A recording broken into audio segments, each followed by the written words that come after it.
What's up, guys? My name is Brandon with UAVBC.com, and today I'm here to teach you about shutter speed. What is shutter speed?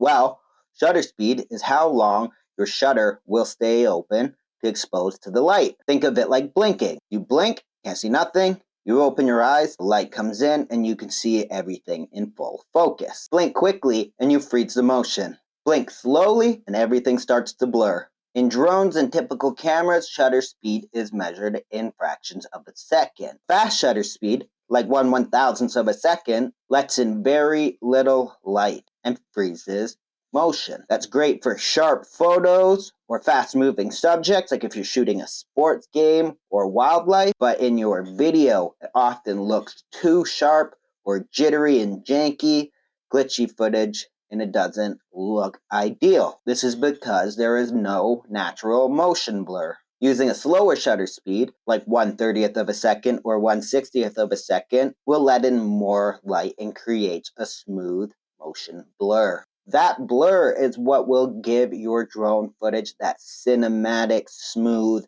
natural feel. There's a rule to keep in mind when that comes to shooting video, and that is called the 180-degree shutter rule. It's essentially shooting at double the frame rates that you're shooting. If you're shooting at 60 frames per second, aim for a 1/120th shutter speed. This will keep your footage smooth, natural looking, and give you the cinematic touch. Another tip: if it is too bright to shoot at your desired shutter speed, throw on an ND filter.